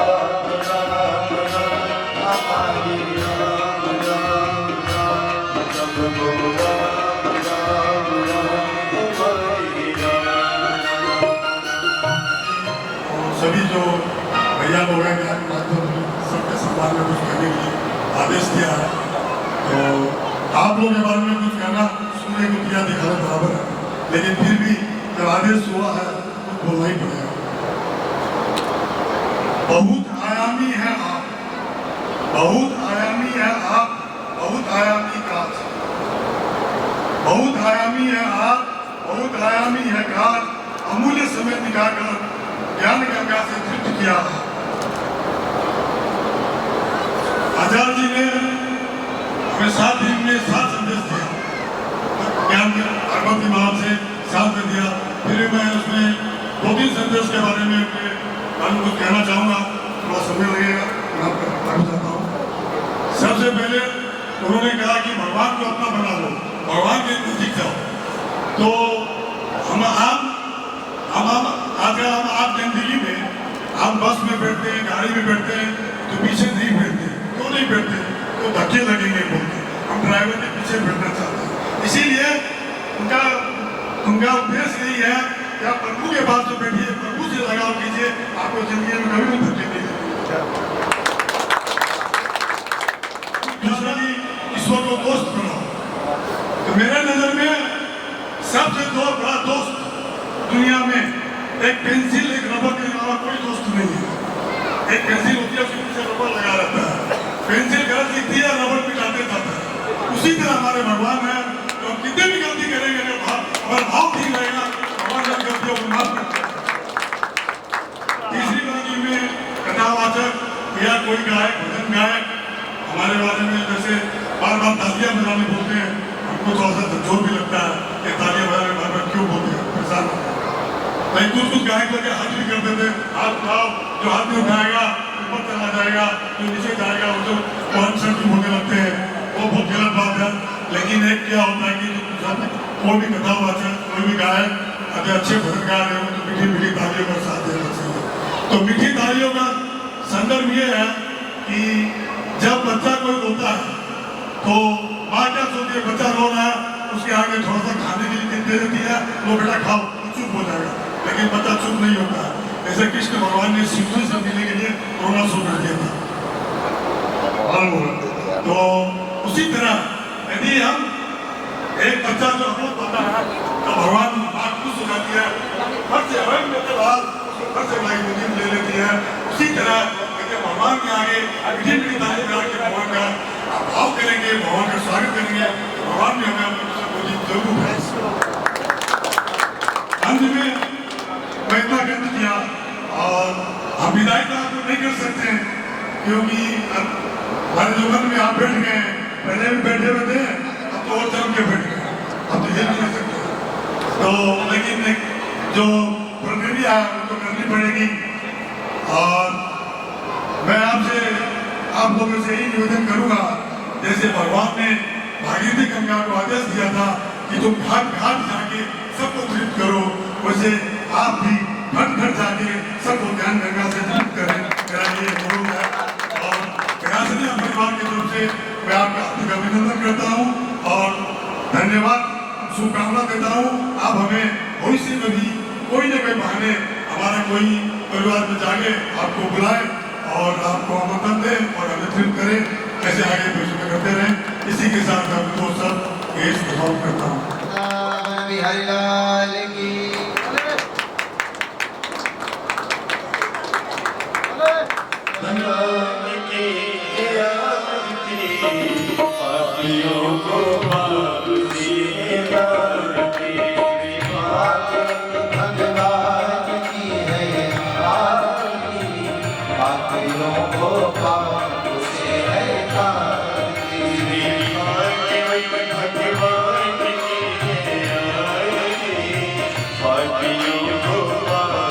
Bye.